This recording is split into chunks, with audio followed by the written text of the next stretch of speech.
Buenos días. Seguimos celebrando la temporada de Pascua y hoy vamos a aprender otras enseñanzas que Jesús nos da a través de la Santa Palabra.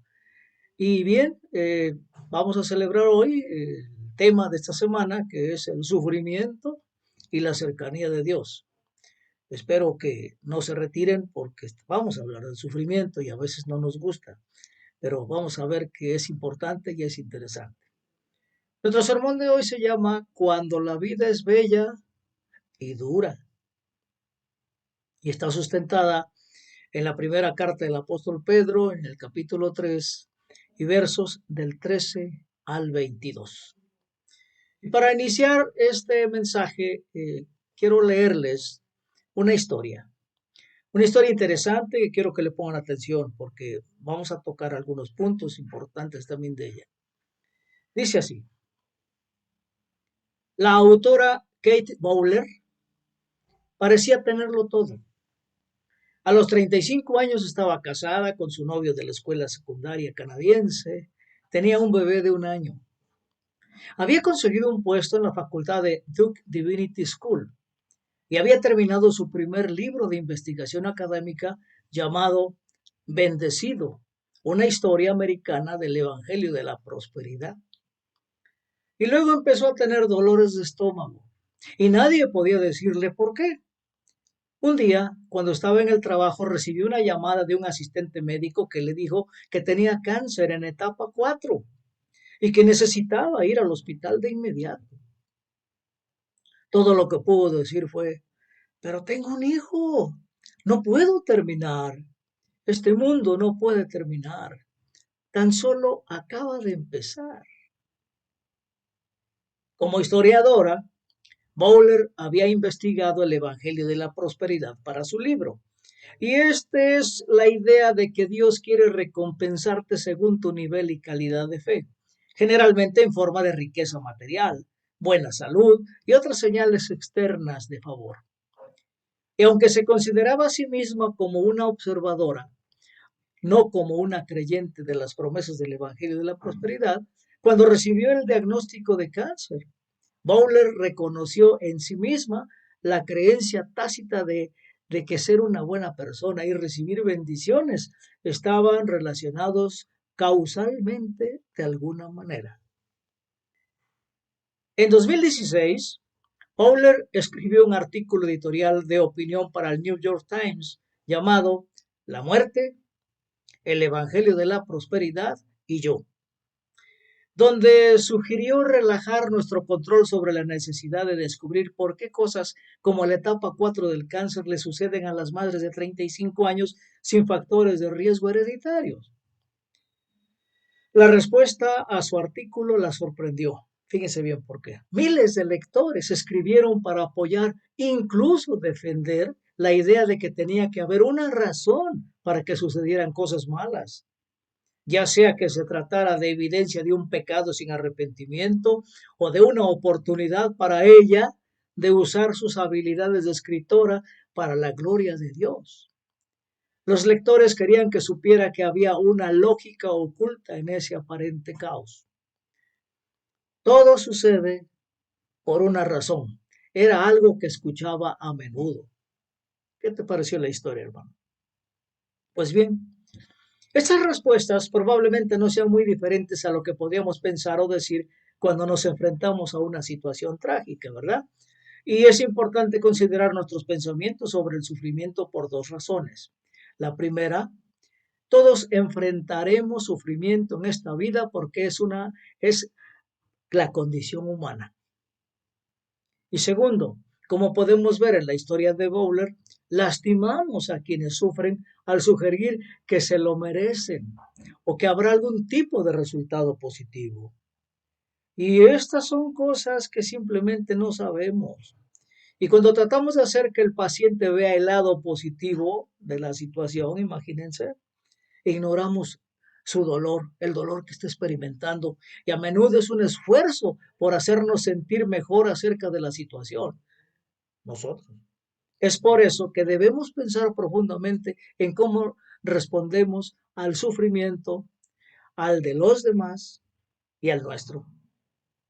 Si te das cuenta, hermano, en la escritura de hoy y en su contexto, el apóstol Pedro escribe a un grupo de cristianos en Asia Menor que sufrían persecución por su fe. Ya la resurrección y ascensión de Jesús habían sucedido años antes y Cristo aún no había regresado. Y entonces algunos llaman a la primera carta del apóstol Pedro como el Job del Nuevo Testamento, porque alienta a los creyentes a perseverar y resistir durante el sufrimiento. Si no, veamos qué dice la Escritura. Vayamos a 1 Pedro 3, del 13 al 22, que dice así. ¿Y a ustedes? ¿Quién les va a hacer daño si se esfuerzan por hacer el bien? Dichosos si sufren por causa de la justicia. No teman lo que ellos temen, ni se dejen asustar. Más bien, honren en su corazón a Cristo como Señor. Estén siempre preparados para responder a todo el que les pida razón de la esperanza que hay en ustedes.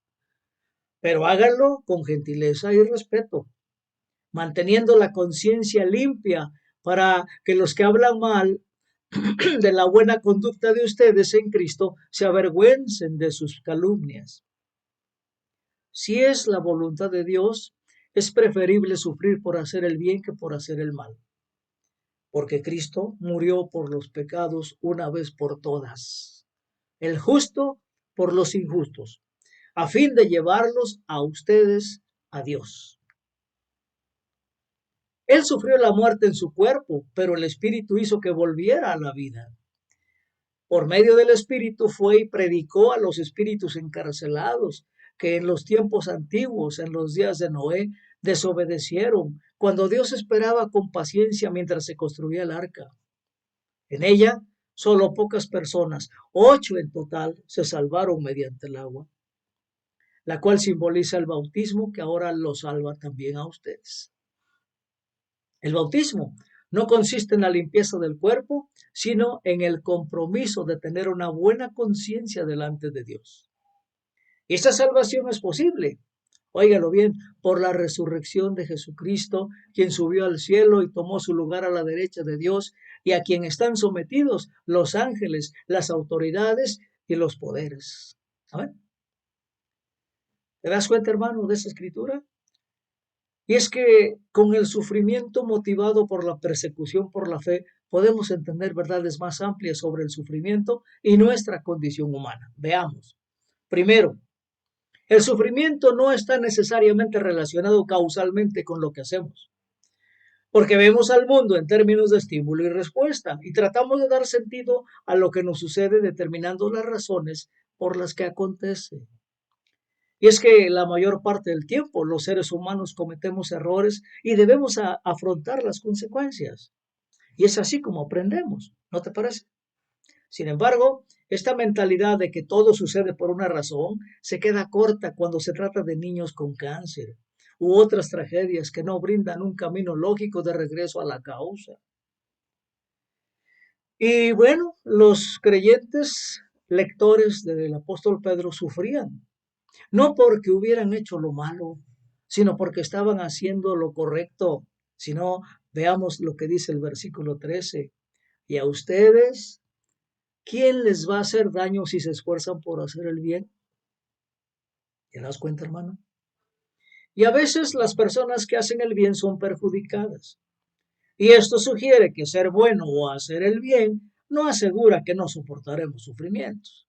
Si no, veamos lo que dice el versículo 16. Ojo, manteniendo la conciencia limpia para que los que hablan mal de la buena conducta de ustedes en Cristo se avergüencen de sus calumnias. Y quisiera leer la traducción de la Biblia que se llama El Mensaje, porque se oye de otra manera más específica y dice así. Mantén la conciencia limpia ante Dios para que cuando la gente te arroje lodo, nada se te pegue. Amén. Pues bien, es que el sufrimiento de los creyentes no tenía nada que ver con las malas acciones, si te das cuenta. Segundo, el sufrimiento no es un castigo divino, no. Jesús sufrió y no hizo nada malo, ¿te das cuenta? Jesús sufrió por los pecados de otros y es posible que nosotros también lo hagamos. Sin que sea culpa nuestra, podemos vernos afectados por las malas decisiones y también por los errores de los demás, como sugieren los versículos 17 y 18. Y aquí Pedro toma la historia del diluvio y la fidelidad de Noé y la compara con el bautismo en los versículos 19 y 22.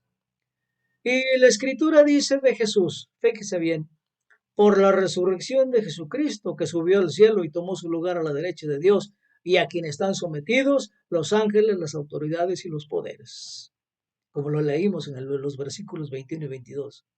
Entonces, ¿qué te parece ahora?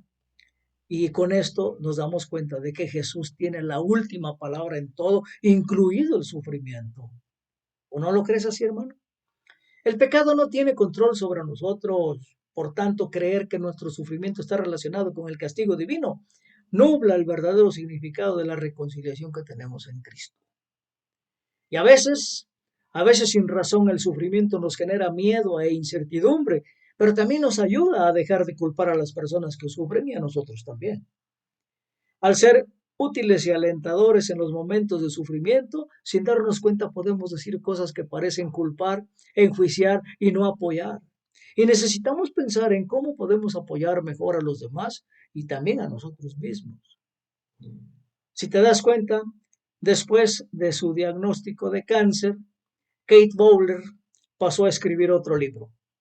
Se llama Todo sucede por una razón y otras mentiras que me encantaron. ¿Qué te parece el título? Y es que ahí habla sobre sus luchas con creencias profundamente arraigadas que nunca se dio cuenta de que tenía. Y las llama mentiras que me encantaron. Y ofrece formas en las que podemos apoyar a alguien que sufre. Veamos a ver si podemos entender esto y podemos hacerlo también. Lo que sugiere Bowler es que en vez de preguntar qué puedo hacer para ayudar, mejor lleva comida, deja un regalo o envía un correo electrónico con enlaces a videos divertidos de YouTube, por ejemplo. No te olvides que esa persona a la que estás mandando esto ya está abrumada. Necesitas animarla. Segundo, en lugar de decir, cuéntame los detalles de tus últimos procedimientos médicos, mejor hazle saber que la estás apoyando, enviándole una tarjeta o diciéndole, yo te apoyo, estoy en tu equipo. Y en vez de preguntar por su salud, mejor pregunta por otras partes de su vida o de sus intereses. ¿Sabes por qué? Porque su sufrimiento no define quién es o qué es lo que le gusta. ¿Te das cuenta? La sensibilidad de las personas. Ahí entra el amor de Dios que ha sido derramado en nosotros. ¿No te parece? Pues bien, tercero, deja que la persona que sufre hable si necesita hablar. Y tú está dispuesto a escuchar las partes feas de lo que está pasando sin tratar de arreglarlas o resolver su problema. Solamente escucha. Y aquí también Bowler dice, óiganlo bien que dice esta escritora, esté dispuesto a contemplar la fealdad y la tristeza. La vida es absurdamente dura y fingir que no lo es agotador. La siguiente, en lugar de decir todo sucede por una razón, u otros clichés trillados e inútiles, mejor di, querido amigo, eso que estás pasando es muy difícil, ¿eh? Con esto reconoce su sufrimiento y no trates de minimizarlo. Ponte a su altura. Y otra más, esta es más importante. En lugar de evitar a quien sufre porque no sabes qué decir, mejor pregúntale, ¿te sientes como para recibir un abrazo?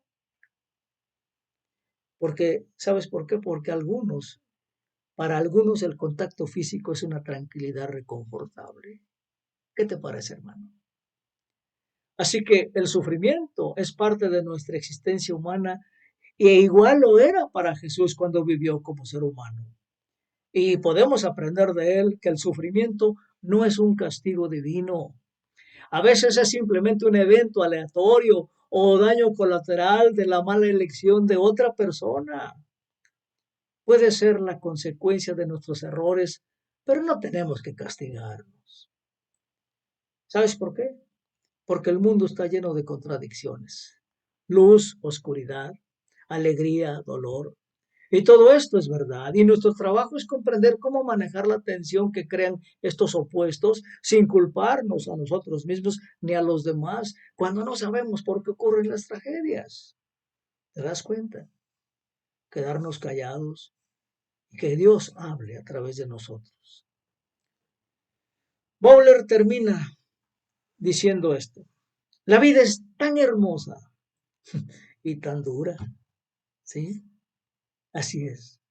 Así que hermanos, con este conocimiento y con esta conclusión, enfrentemos nuestras vidas hermosas y difíciles conociendo el consuelo que nuestro Dios Trino nos está ofreciendo a los demás cuando sufren y que nosotros podemos hacerlo también. Amén. Demos gracias. Padre bendito, te damos gracias. Gracias por este mensaje. Gracias por la esperanza y el aliento que nos das a través de tu santa palabra. Gracias porque nos haces ver que el sufrimiento no es un castigo por las cosas que hagamos, sino más bien es algo que sucede alrededor y que nos sucede a todos. Pero sabemos que tú sufriste más que nosotros y por eso nos comprendes, por eso nos entiendes, por eso te pones en nuestro lugar y por eso podemos recurrir a ti en demanda de auxilio, en demanda de consuelo, en demanda de un abrazo, en demanda de algo que nos ayude a sobrellevar las situaciones difíciles de esta vida. Padre, te ponemos en tus manos nuestra vida para que hagas tu voluntad en ella y para ella. En el nombre de Jesús. Amén.